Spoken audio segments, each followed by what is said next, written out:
করবেন আওয়ামী লীগের সভাপতি সিকান্দার শেখ, সাধারণ সম্পাদক জবিরুদ্দিন খান, যুগ্ম সাধারণ সম্পাদক উল্লাহ খান, সাংবাদিক সম্পাদক।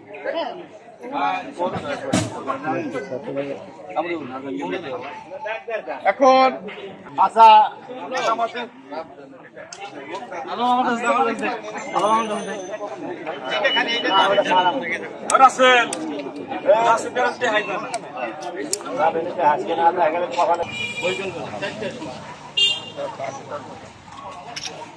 ক নম্বর ওয়ার্ড?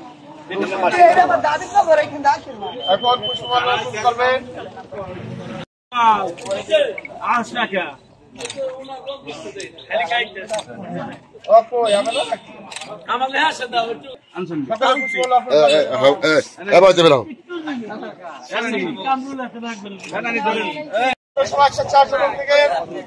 সভাপতি ফখরুল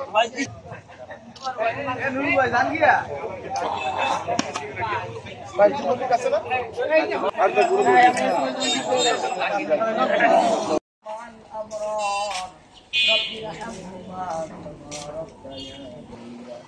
আরশ মহল্লার মালিক আল্লাহ, তুমি আমাদেরকে সৃষ্টি করেছো, সেই আল্লাহ আমাদের আশাগুলো ব্যক্ত করি। আয় আল্লাহ, বড় আশা নিয়ে ভিক্ষুকের ন্যায় দুইটা হাত তোমার দরজায় পাচ্ছি আল্লাহ, খালি হাতে ফিরাইয়া দিও না গো মালিক। এই মজলিসের মধ্যে অনেকে আল্লাহ জমায়েত হয়েছে, অনেক বৃদ্ধ বাবারা, দাড়ি পাকা মুরাব্বিরা আয় আল্লাহ হাত উঠাইছে, অনেক যুবকরা হাত উঠাইছে আয় আল্লাহ, অনেক হাজি গাজিরা হাত উঠাইছে আয় আল্লাহ, ছোট মাসুম বাচ্চারা তালিবুল ইলমরা হাত উঠাইছে আয় আল্লাহ, যার কবরের পাশে আসিয়া তোমার দরবারে হাত উঠাইছে গো আল্লাহ। আয় আল্লাহ, বীর মুক্তিযোদ্ধা দেশকে স্বাধীন করেছে, অক্লান্ত পরিশ্রম করেছে, দেশের জন্য রক্ত ঝরাইছে গো আল্লাহ, দেশের মানুষের শান্তির দিকে তাকায়া অনেক পরিশ্রম করছে আল্লাহ। সেই আল্লাহ, তোমার বান্দার কবরের পাশে আসিয়া তোমার দরজায় হাত উঠাইছি আয় আল্লাহ, বীর মুক্তিযোদ্ধা আয় আল্লাহ এম.এ. মুতালিব মিয়ার আল্লাহ রুহের মাগফিরাতের জন্য আয় আল্লাহ, তার রুহকে শান্তি দেওয়ার জন্য আয় আল্লাহ, দেনওয়ালা তুমি, শান্তি দেনওয়ালা তুমি আয় আল্লাহ, মেহেরবানি করে তার দুনিয়ার চলন্ত অবস্থায় যত ভুল ভ্রান্তি হয়েছে আল্লাহ, দুনিয়ার জীবনে আল্লাহ যত ত্রুটি বিচ্যুতি হয়েছে দয়া করে মাফ করিয়া দাও আল্লাহ, তার কবরকে তুমি জান্নাতের বাগান বানায় দাও। আমরা সবাই তার ইনশাআল্লাহ সবাই ভিতরে আসি।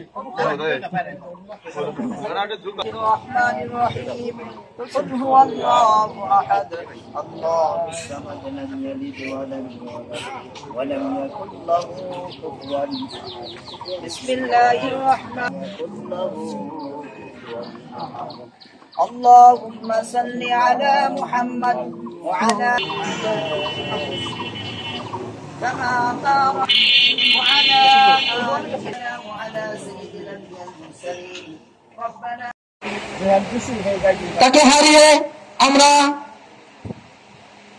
আজ যারাই আল্লাহ জামায়াত হয়েছি আল্লাহ, আমাদের যাদের মা নাই বাবা নাই, আমাদের মুরব্বিরা জানাই অন্ধকার কবরে সবাইকে মাফ করে দেন আল্লাহ। যার উদ্দেশ্যে আজকের এই দোয়ার মাহফিল, আল্লাহ এই দোয়ার মাহফিলে অনেক মুরব্বির হাত উঠাইছে, হাজি সাহেবরা হাত উঠাইছে, যুবক ভাইরা আয় আল্লাহ, ছোট বাচ্চারা, আলেমরা, তালিবুল ইলমরা আয় আল্লাহ, তালিবুল ইলমরা আল্লাহ কোরআনের খতম দিয়েছে আল্লাহ, যার রূহ মাগফিরাতে আল্লাহ, বীর মুক্তিযোদ্ধা জনদরদি মানুষ এম.এ. মুতালিবুর রহমান, মরহুম মুতালিব রহমান আয় আল্লাহ, আল্লাহ তার রূহের মাগফিরাতের জন্য আল্লাহ আপনি আমলটুকু কবুল করেন।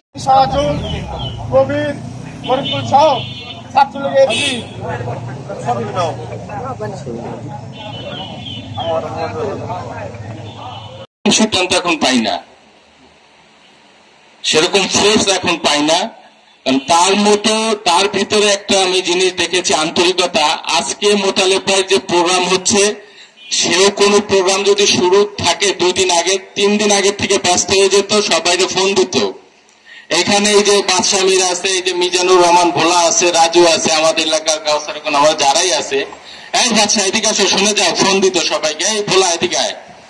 বিকল্প খালাসি, সেলিম বয়াতি, ওই যে জাহাঙ্গীর মোল্লা, উনি আওয়ামী লীগে আছেন। মোতালেব ভাইয়ের সাথে এবং শাহজাহান ভাইয়ের সাথে অনেক সময় যে রাজনৈতিক প্রোগ্রাম নিয়ে তার সাথে আলোচনা করে একটা ফরম্যাট তৈরি করে এখন তারা রাজনৈতিক কর্মসূচি ঘোষণা করতেন, এখন কোনো ফরম্যাট নাই। মৃত্যুবার্ষিকী উদযাপন উপলক্ষে মোতালেব মিয়া সম্পর্কে তারা ভালো জানেন। আমরা বয়স যতদিন রাজনীতির সাথে আছি এবং কালোকে কালো বলে বলার মতন সাহসিকতা, যোগ্যতা মোতালেব মিয়ার মধ্যে ছিল। তারই মাননীয় সংসদ সদস্য ওই সময় আমরা রাজুর উপজেলা ছাত্রী الذي خلق فسوى والذي قدر فهدى আহমেদ মোল্লা কাকা, যিনি জেলা আওয়ামী লীগের সভাপতি, তার জন্য দোয়া করবেন এবং আমরা সকল নেতৃবৃন্দর জন্য দোয়া করব। আমরা যেন সবাই সুস্থ থাকি, সুন্দর থাকি, সবাই যেন মিলেমিশে চলতে পারি, আমাদের মধ্যে যেন হানাহানি না হয়, কারণ এই পৃথিবীটা খুবই সামান্য সময়ের জন্য। সকলেই ভালো থাকবেন, সুস্থ থাকবেন। সকলকে আবারও ধন্যবাদ জানিয়ে আমি আমার বক্তব্য শেষ করছি। জয় বাংলা, জয় বঙ্গবন্ধু। আজকে 23 বছর পর্যন্ত পাকিস্তান হানাদার বাহিনী আমাদের শোষণ এবং যাতন করছে, সেই যুদ্ধে আমরা অংশগ্রহণ করছি। আমার কাকিমা নয়নের মা, তিনি মারা যান। নয়নকে তখন নিয়ে সেবার বাড়ি তখন হাত ঝুলাইতে আসে, সে বুঝে না যে আমার মা মারা গেছে। তখন 10 মাস তার বয়স। এই বোর্ডটি আমার মায়ের করে দিয়ে আমরা ভারতে চলে যাই। আসাম তেজপুর আমাদের ট্রেনিং হয়, আমাদের বিরুদ্ধে আবার কুচ্চা হয়। মোতালেব মিয়া মুক্তিযোদ্ধা না, মুক্তিযোদ্ধা ট্রেনিং দেয় নাই, এইটা কিন্তু সঠিক কথা না। তাই মোতালেব মিয়ার ইসে আমরা ওই জায়গায় গেছি, আন্দোলন করছি, সংগ্রাম করছি। মোতালেব মিয়া কি বলবো, বলার কিছু নাই। একটা কথা যে হুজুররা ছিলেন, তারা জানেন ধীতি ধাতুটি ধর্মের উৎপত্তি, ধর্ম অর্থ ধারণ করা, ধারণ করে পাত্রে। এই পাত্রটাকে শোধন করতে হয়, আর শোধন যদি না করেন তাহলে যত যাই করেন ওই ঘি দিলে ওই ঘি খাওয়া যাবে না। মোতালেব মিয়া আমাদের এইভাবে রাজনীতি শিখাইছে, বই পড়াইছে, আর আমরা সেই ইসের দীক্ষা নিছি। আরে বন্ধু বলে অনেক বক্তব্য, অনেকে আসেন বক্তব্য দেবেন,